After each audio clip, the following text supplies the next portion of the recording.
Mga kababayan nating seniors, kung kayo ay 60 or 65 pataas, tumigil muna kayo sa ginagawa ninyo at pakinggan ninyo ako ng mabuti. Maraming videos ngayon sa YouTube na nagsasabing may 12,000 universal pension daw para sa lahat ng senior citizens na ibibigay raw bago ang eleksyon. Mga kapatid, bilang isang taong tunay na nag-aalaga sa inyong kapakanan, kailangan kong sabihin sa inyo ang katotohanan kahit masakit ito. Walang 12,000 universal pension na ipapamahagi. Ito ay fake news at maraming kababayan natin ang nabibiktima nito. Ang totoo, meron lamang 1,000 social pension para sa indigent seniors at may Universal Social Pension Bill na naghihintay pa rin sa Senado na magbibigay lamang ng 1,000 sa lahat ng seniors kung magiging batas ito.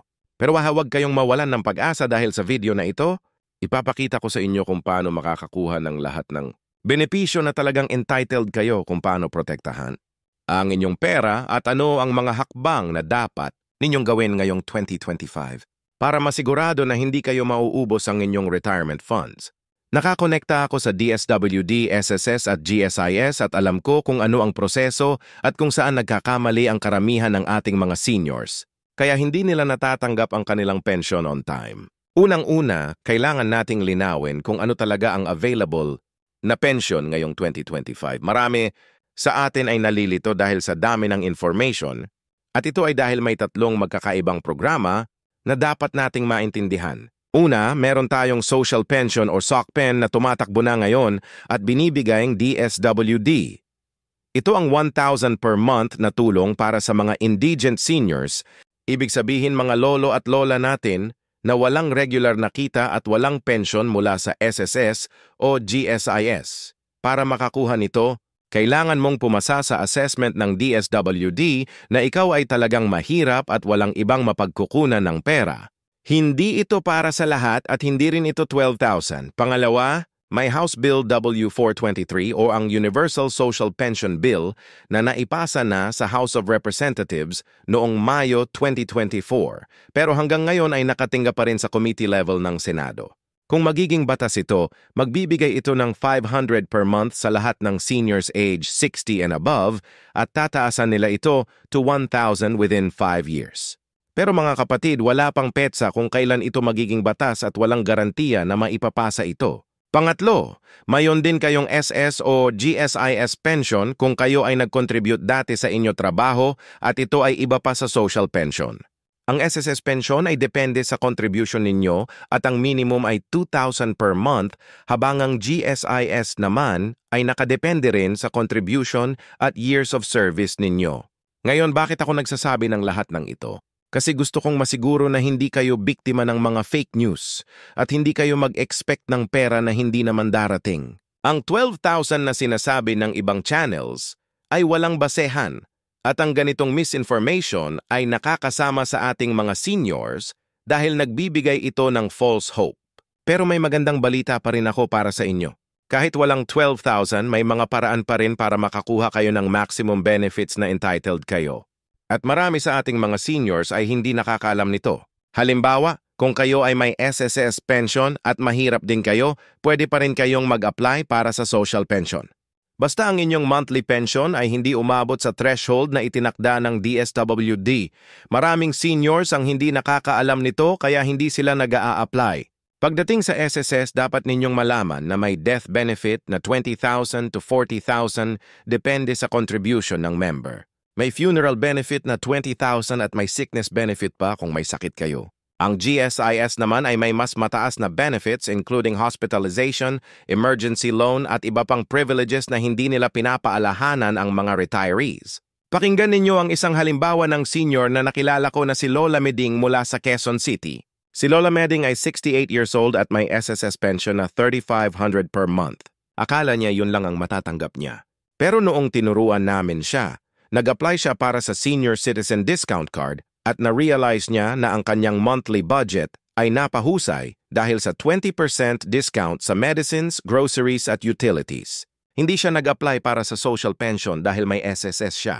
Pero dahil sa discount card, parang nag-i-increase ang value ng kaniyang pension ng 1,500 to 2,000 per month dahil sa mga savings. Ito ang mga strategy na kailangan nating gawin. Hindi yung maghintay ng 12,000 na hindi naman totoo. Ngayon, paano ba talaga makakuha ng social pension kung eligible kayo? Una, pumunta kayo sa inyong local DSWD office or sa barangay hall.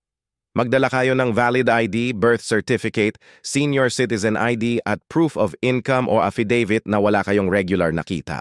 Magpapa-assess kayo sa social worker at kung kayo ay qualified, isasama kayo sa wait. Ang problema, may wait list talaga at minsan umabot ng ilang buwan bago kayo mabigyan ng slot dahil limited ang budget ng DSWD. Kaya importante na mag-apply kayo as early as possible. Ang payout ay ginagawa every quarter. Ibig sabihin, 3 buwan na pensyon ang ibibigay sa inyo at hindi monthly. So, ang 1,000 per month ay magiging 3,000 every 3 months. Binibigay ito through cash card, over-the-counter withdrawal o through your authorized representative kung hindi kayo makalakad. Ang pinakaimportanteng tip ko sa inyo ay huwag kayong mag-expect na instant ang proseso at huwag kayong magbabayad sa mga fixer na nagsasabing pabibilisan nila ang application ninyo.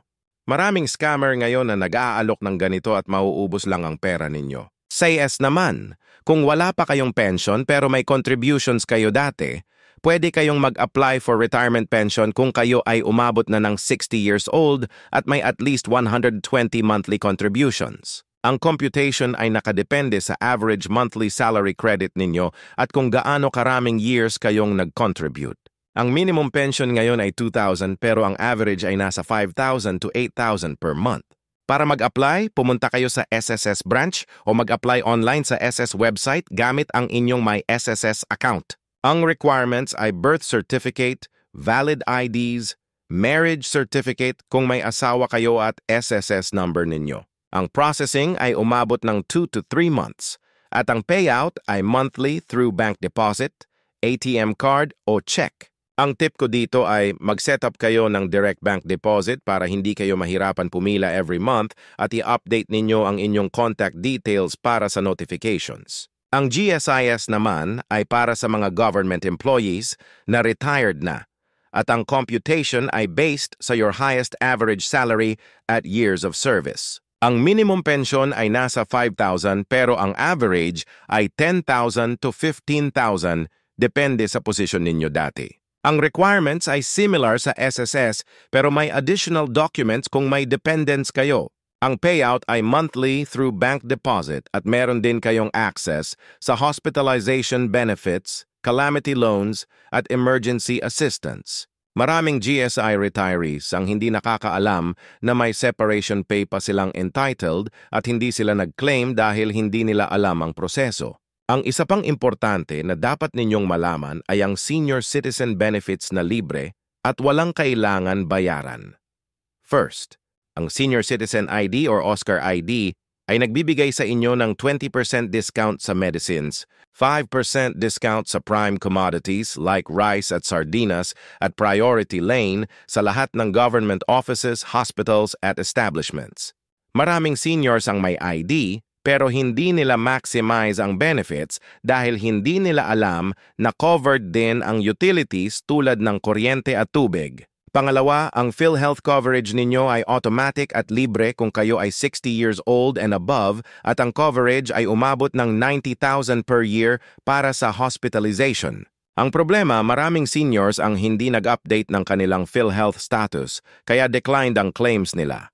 Kailangan ninyong pumunta sa PhilHealth office at i-update ang inyong records. Pangatlo, may free annual medical check-up kayo sa mga government health centers at may free flu vaccine at pneumonia vaccine para sa seniors. Ang karamihan ay hindi nakakaalam nito kaya hindi sila nag-a-avail.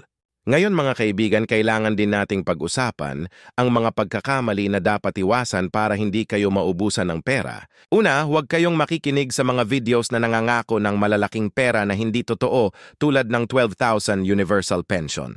Kapag may nakita kayong ganitong videos, i-report ninyo at huwag kayong mag-share para hindi makapagkalat ng fake news. Pangalawa, huwag kayong magbibigay ng personal information ninyo sa mga taong hindi ninyo kilala, lalo na sa Facebook o text message dahil maraming scammer na nag-pretend na galing sa DSWD o SSS para kunin ang inyong ATM card or PIN. Ang tunay na government employee ay hindi kailanman hihingi ng PIN o password ninyo.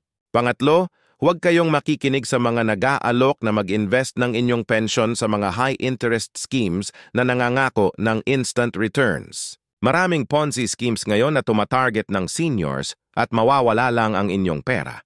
Pang-apat, i-update ninyo ang inyong beneficiaries sa SSS at GSIS para sa case na may mangyari sa inyo at siguruhing alam ng inyong pamilya kung saan nakalagay ang inyong important documents. Ang best strategy para sa inyo ay gumawa ng monthly budget na realistic at based sa actual pension ninyo.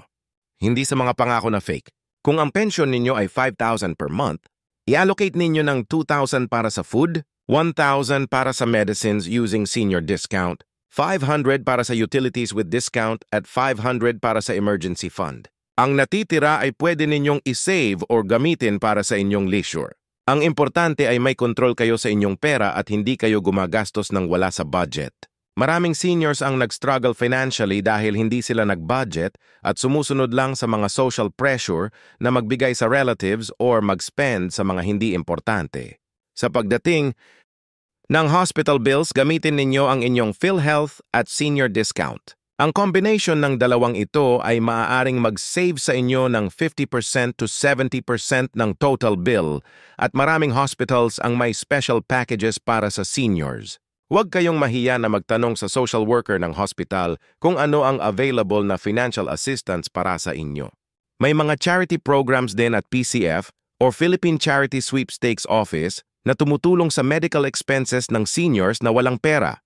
Mga kapatid, alam ko na marami sa inyo ay disappointed na walang 12,000, pero ang totoo ay mas importante na alam ninyo ang katotohanan kaysa mag-expect ng imposible. Ang gobyerno ay may mga programa na tumutulong sa atin pero kailangan nating maging realistic at proactive sa pag-apply ng benefits na entitled tayo. Huwag kayong mahiya na magtanong sa DSWD, SSS o GSIS kung may tanong kayo at huwag kayong mag-rely sa social media para sa important information. Pumunta kayo personally sa offices or tumawag sa hotlines nila para sa accurate information.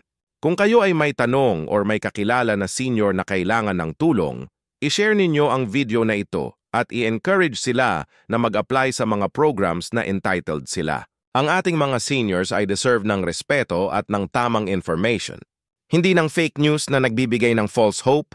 Maraming tao ang nag-spread ng misinformation para lang makakuha ng views at likes. Pero ako ay nandito para bigyan kayo ng totoo at practical na advice na makakatulong sa inyong buhay.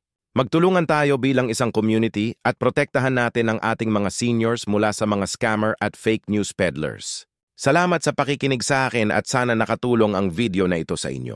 Mag-ingat lagi at tandaan na ang inyong financial security ay nasa inyong kamay. I-subscribe ninyo ang channel para sa mas maraming totoo at helpful na information tungkol sa SSS, GSIS at senior benefits. Hanggang sa muli mga lolo at lola at mabuhay tayong lahat.